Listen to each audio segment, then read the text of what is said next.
और ब्रेक के बाद एक बार फिर से स्वागत है आपका। रुख करेंगे खबरों की ओर। कुन्नूर हेलीकॉप्टर हादसे में मारे गए 13 लोगों के शवों को मिलिट्री हॉस्पिटल से मद्रास रेजिमेंटल सेंटर लाया गया। यहां पर तमिलनाडु के मुख्यमंत्री एमके स्टालिन ने सीडीएस बिपिन रावत और हादसे में मारे गए बाकी लोगों को श्रद्धांजलि दी। इस मौके पर सेना के आला अधिकारी भी मौजूद रहे, जिन्होंने मारे गए लोगों को श्रद्धांजलि दी। बता दें कि सीडीएस बिपिन रावत का शव आज शाम दिल्ली लाया जाएगा। शुक्रवार को दिल्ली में तमाम बड़े नेता सीडीएस को श्रद्धांजलि देंगे, जिसके बाद दिल्ली कैंट में उनका अंतिम संस्कार किया जाएगा।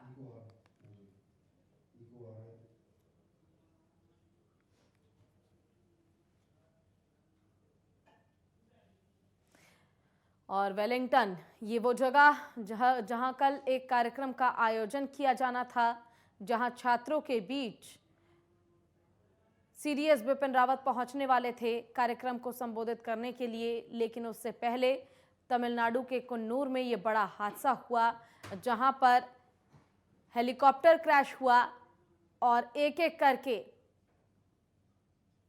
सीडीएस बिपिन रावत, उनकी पत्नी मधुलिका रावत और उनके साथ ही 11 अन्य सैन्य अधिकारी मारे गए इस दुर्घटना में। आपको बता दें कि कुल मिलाकर 13 लोगों का निधन हुआ है इस हादसे में।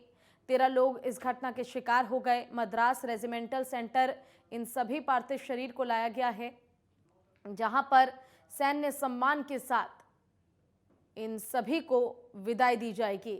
अंतिम विदाई काफ़ी महत्वपूर्ण, काफ़ी दर्द भरा और तकलीफदेह ये विदाई, क्योंकि किसी ने उम्मीद नहीं की थी कि जब भारत अपना पहला सीडीएस अफसर चुनेगा तो इतने कम कार्यकाल के दौरान उनका निधन हो जाएगा।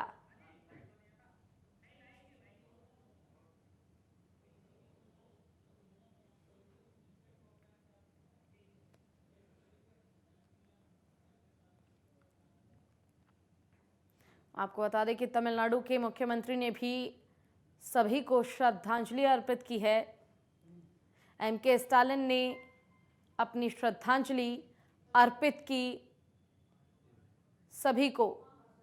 सीडीएस अधिकारी बिपिन रावत अब हमारे बीच नहीं रहे। अपूर्ण्य क्षति, एक अमिट दर्द जो शायद कभी भी नहीं मिट पाएगा, न उनके परिवार के मन से, न इस देश के जहन से और न ही नागरिकों के दिल से।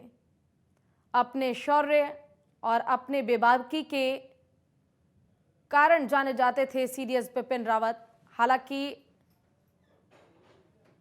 इस दौरान हादसे में 13 लोगों की जान चली गई, तो वहीं कैप्टन वरुण सिंह, ये वो नाम जिन्होंने इस हेलीकॉप्टर क्रैश के दौरान, इस हादसे के दौरान सरवाइव किया। गंभीर चोटें आई, काफ़ी ज़्यादा चोट लगी उन्हें, लेकिन बावजूद इसके अस्पताल में वो लाइफ सपोर्ट पर हैं, कैप्टन वरुण सिंह, और उम्मीद ये जताई जा रही है कि वो भी जल्द ठीक हो जाएं।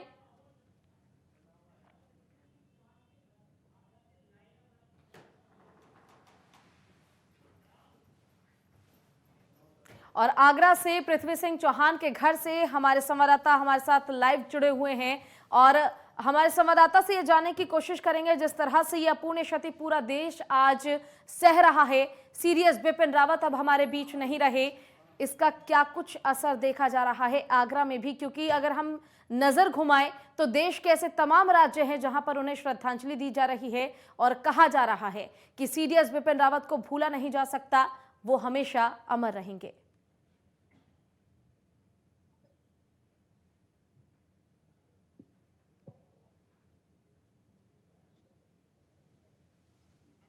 क्या राहुल, आपको मेरी आवाज मिल पा रही है? जी जी जी राहुल, जिस तरह हम देख रहे हैं कि सीडीएस बिपिन रावत अब हमारे बीच नहीं रहे, एक अपूर्ण्य क्षति, अपने शौर्य के लिए वो जाने जाते थे, बेबाकी के कारण जाने जाते थे। आज देश के अलग अलग राज्यों में उन्हें श्रद्धांजलि अर्पित की जा रही है और केवल उनके व्यक्तित्व के कारण आज सभी कह रहे हैं कि सीडीएस बिपिन रावत अमर रहे। फिलहाल आगरा में क्या स्थिति देखने को मिल रही है, वहां पर क्या कुछ है?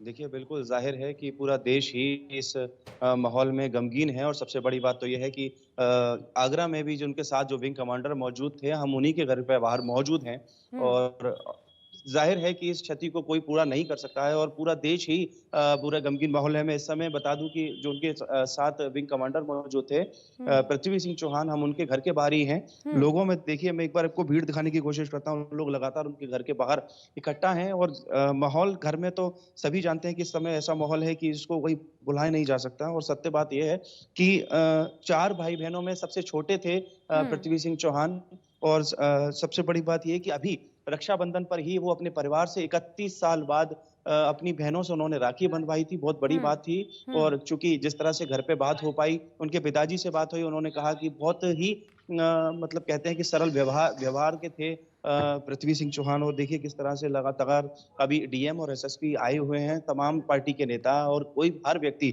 उनके साथ उनको श्रद्धांजलि देने और उनके गम के साथ मौजूद है और हम भी वहाँ से आपको लाइव तस्वीरें दिखा रहे हैं। हुँ। तमाम लोग यहाँ पर मौजूद हैं और निश्चित तौर पर उस क्षति को भुलाया नहीं जा सकता। देखिए, मैं कोशिश करता हूँ एक बार घर के बाहर का आपको माहौल दिखा पाऊँ कि देखिए किस तरह से भीड़ लगातार यहाँ पर मौजूद है। जी, तमाम मीडिया कर्मी की बात करूँ या तमाम नेताओं की बात करूँ, यहाँ पर लगातार देख सकते हैं आपको पीछे तस्वीरें दिखाई दे रही होगी। डीएम और एसएसपी भी अभी अंदर हैं, तमाम नेता भी वहाँ पर अंदर हैं। तो ज़ाहिर है कि एक आगरा को नहीं कि हो ही नहीं बल्कि पूरे देश को ये श्रद्धांजलि पूरा देश इनको दे रहा है। पूरे देश को ही कहीं न कहीं इस माहौल में गमगीन देखा जा रहा है। जी। बिल्कुल राहुल, कहीं न कहीं गमगीन माहौल तो है ही, लेकिन ऐसे में आप वहाँ पर मौजूद हैं, माहौल भी हम देख सकते हैं किस तरह से भीड़ वहाँ पर इकट्ठा हो रखी है, एक-एक करके लोग मिलने आ रहे हैं। अगर संभव हो तो वहाँ के लोगों से जानने की कोशिश अगर आप करें और तो बेहतर होगा, हमारे दर्शक भी जान पाएँगे कि आखिर कितनी चुनौतियाँ रहती हैं जब एक देश की रक्षा, ये ज़िम्मेदारी हाथ में आती है तो? निश्चित बड़ा हादसा है और परिवार भी इस समय कहीं न कहीं परिवार में शोक की लहर है। निश्चित तौर पर हम दर्शकों को दिखा पाते हैं लेकिन प्रेज़ेंटली वहाँ पर डीएम और एसएसपी परिवार से मिल रहे हैं और बाहर विशेष जमावड़ा लोगों का उनसे मिलने के लिए बारी-बारी अपना इंतज़ार कर रहे हैं। और अगर बात पार्थिव शरीर की करें पृथ्वी सिंह हुँ, चौहान की तो अभी डीएम द्वारा कहा जा रहा है कि लगभग या तो आज शाम तक या कल सुबह तक पार्थिव शरीर उनका आगरा पहुँचेगा और निश्चित तौर बिल्कुल पर पूरा शहर, राहुल, पूरा देश आप लोगों श्रद्धांजलि के के लिए बीच मौजूद है। मौजूद हैं। लाज़मी सी बात है, अपना एक व्यक्तित्व, अपनी एक पहचान पृथ्वी सिंह चौहान ने लोगों के बीच बनाई होगी, जनता के बीच बनाई होगी। क्या उनके बारे में किसी ने कुछ बताया कि किस व्यक्तित्व के थे वो? किस तरह अपनी ड्यूटी के लिए तत्परता से कार्य करते थे? किस तरह अपने परिवार को छोड़कर इस चुनौती से हमेशा लड़ने के लिए तैयार रहते थे? निश्चित ही देखिए वैसे तो उनके जब पिताजी से बात हुई तो पता चला कि बहुत कम समय वो अपने परिवार के साथ बिता पाते थे और इवन जैसे मैंने आपको बताया कि 31 साल बाद उन्होंने अभी रक्षाबंधन पर अपनी बहनों से जो है राखी बंधवाई। तो निश्चित ही मैं कोशिश कर लेता हूँ अगर शायद यहाँ के लोग जो उनको जानते हो आप हुँ। यहीं के निवासी? जी, कैसे क्या अगर मैं बात करूँ तो किस तरह के व्यक्तित्व थे? एक्चुअली में क्या है, मैं थोड़ा-सा दूर रहता हूँ और इतना ख़ास मुझे पता नहीं है, लेकिन रिसेंटली मुझे पता चला तो मैं आया देखने के लिए। देखिए, ये क्योंकि भी कहीं न कहीं ऐसी बात है कि लोग इनके व्यक्तित्व के चर्चे इतनी दूर तक भी थे, जो लोग उनको वहाँ तक जानने के लिए और अब उनको एक बार उनके दर्शन करने के लिए कहा जा सके कि यहाँ पर मौके पर मौजूद हो रहे हैं। एक बार और बिल्कुल। कोशिश कर लेता हूँ, आप यहीं के नहीं, हम तो यहीं कैसे नमस्ते। कैसे थे उनके इनके बारे में बात की जाए तो पृथ्वी सिंह तो हमें तो ये फेसबुक पे नॉलेज मिली थी, हमें जब पता चला था जब आए थे हम। चौहान। अगर व्यक्तित्व की बात करें तो कब-कब आना हुआ करता था? कैसे अरे बंदे तो बहुत बढ़िया थे वो, ऐसा नहीं। निश्चित ही सभी लोग कहने में अभी कहीं न कहीं असमंजस फ़ील कर रहे हैं। आज भी उनको ये यकीन नहीं हो रहा कि ये हादसा कहीं न कहीं सच साबित हो रहा है, लेकिन सभी की आँखें इस समय नम देखी जा रही हैं, वो जी। आगरा हो, प्रदेश हो या पूरा देश हो। बिल्कुल राहुल, इस दौरान जिस तरह हम देख सकते हैं वहां पर काफी संख्या में लोग मौजूद हैं उनके अंतिम दर्शन के लिए। ऐसे में उनका पार्थिव शरीर कब तक वहां पर पहुंचेगा? क्या कुछ व्यवस्थाएं की गई हैं उनके अंतिम दर्शन के लिए? और परिवार की ओर से क्या कुछ आखिरी बार अपने बेटे के लिए, अपने भाई के लिए देखने को मिल रहा है? कि पार्थिव शरीर की अगर बात करें तो जिलाधिकारी आगरा से सूचना मिली कि या तो आज शाम तक या फिर कल सुबह तक पार्थिव शरीर भी आएगा और डीएनए की जो भी प्रोसेस होता है, जो प्रोसेसिंग होती है, वो अभी क्रिया की जा रही है। जी। आज शाम या कल सुबह तक वो पार्थिव शरीर आगरा आने की पूर्ण रूप से संभावना है और सभी लोगों में एक तरह से मैं कह सकता हूँ कि लोग इकट्ठा हैं। शायद ये भीड़ कल शाम तक भी यहाँ से न जा पाए, क्योंकि उनका जो प्यार था, जो सरल व्यवहार था, वो आज भी कहीं न कोई लोग मिस करेंगे, जिसको बिल्कुल। वो एक दर्शन के लिए भी, एक दर्शन मात्र के लिए भी लोग आज भी यहाँ पर मतलब उनके लिए अभी मौजूद हैं, अगर कह सकें तो।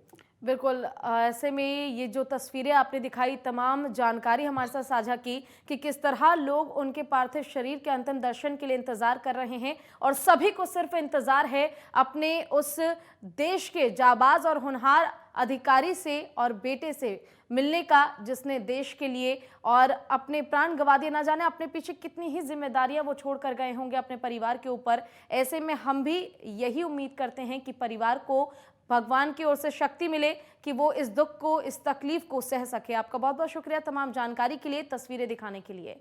और इसी के साथ फिलहाल के लिए इस बुलेटिन में बस इतना ही। जय हिंद।